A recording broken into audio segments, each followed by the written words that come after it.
Hello, Planeswalkers of the 11th Guild. Welcome to Tuesday Morning Planeswalker on TasigurTV. I'm your host, Tasigur, aka the Golden Fang, aka the Opulent One, aka the Dragon's Necklace, aka Delve Daddy. In this episode, the 11th Guild continues the Shadows over Innistrad Tour, Extended Holiday Edition. First, I'll delve into the draft with a look at D-Web 2016's deck from the 11th Guild Tour draft.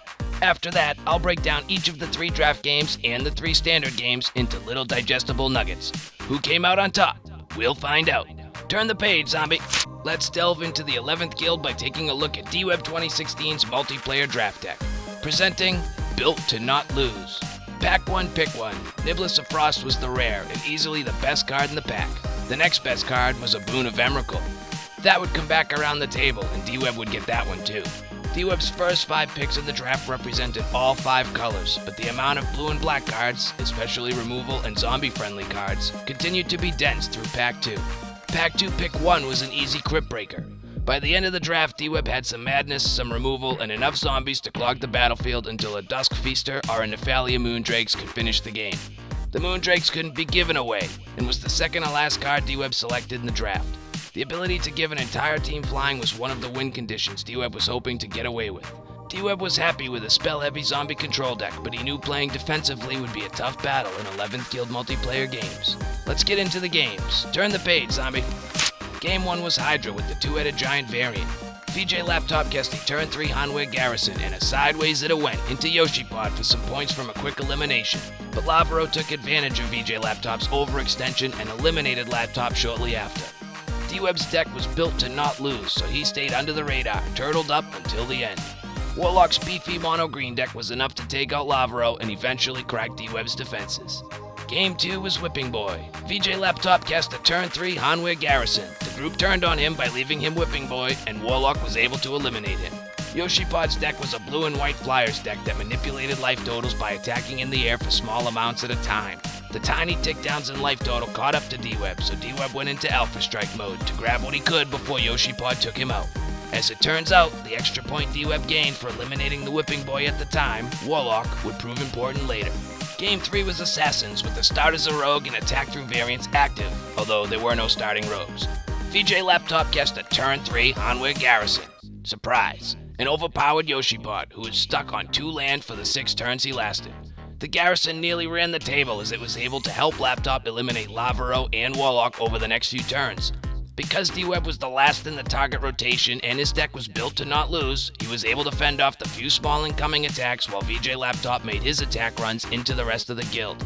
It was a creature massacre, and in the end, Laptop was completely out of fuel. D-Web was able to deliver the final blow on Laptop and earn top rank points. So how did the draft go for our 11th Guild Planeswalkers? Although D-Web did not win any of the games, he did not lose any of them either. And that was good enough to win. A link to the 11th Guild Standard Pool collections in the description below. With his first overall pick, D-Web secured his second Startled Awake. It is a pet card of his, and he wasn't going to watch any of the other crazies in the guild snatch it up. Warlock snagged his 3rd Thalia's Lieutenant. Laptop took his 2nd Hanwei Garrison. Yoshipod snagged his 4th Tireless Tracker, and nobody has any clue what Lavaro took, and we know even less about why he took it. So 11th Guild members, what did you think of Built to Not Lose? There is a moral to this story. A deck that is built to not lose can win if it is played the right way. You need to use your defensive resources wisely, and you need to know when to abandon that defense. When the defenses fail, you need to have a reasonable ability to make one good strike and grab the points that you can before you are eliminated. You also need to be careful about who is left with the easy points for eliminating you when you do. Feel free to trash talk in the family-friendly comments below. On to some standard play. With an extra allotment of holiday time, the 11th Guild was able to play 3 games of standard for the Shadows over Innistrad Tour. Game 1 was Archmage. The only situation D-Web did not want to see was one where he was a Mage Hunter and Lavaro was the Archmage. That was exactly the situation. Lavaro was playing a colorless Impact Tremors deck and D-Web was rocking a mono-blue Sphinx's Tutelage mill deck. It was not a match made in heaven. The Mage Hunters lost promptly. Game 2 is an attack to the left game. D-Web tried again with the Sphinx's Tutelage deck and had much more success this game than in previous limited attack games with the deck. In previous games, D-Web would mill the person attacking him because he had to attack in the opposite direction, and it seemed redundant to do both in the same direction. In every game, the person attacking D-Web was milled toward the end of their library, only to be eliminated by the person attacking them instead.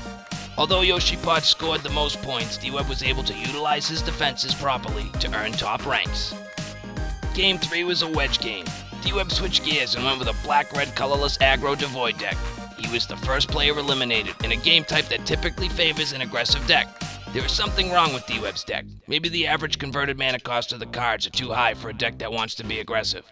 Maybe the Nettle drones actually slow the deck down instead of provide those extra few points of damage. Future games will tell us if D-Web figures it out. Let's take a quick look at the standings for the standard section of the Shadows over Innistrad Tour. Yoshipot is a massive lead, and it is not surprising. Lavaro is sitting solid in second place. That blue-red Impact Tremors deck of his is tough to beat, even in melee games. I suspect the guild will see a lot of that deck before those pesky Tremors finally rotate out of standard when the 11th guild begins Kaladesh. Before I move on, let's take a quick look at upcoming events. Page Zombie. Page Zombie. Thanks, peoples. That ends this episode of Tuesday Morning Planeswalker on TasigurTV. Delve into more fun with me next episode as the 11th Guild continues their tour and more. If you enjoyed this episode, please like and share. If you did not enjoy this episode, please dislike and share. Please feel obligated to comment below. Subscribe to stay up to date on the latest from TasigurTV, and I will see you next adventure. Love always, Tasigur.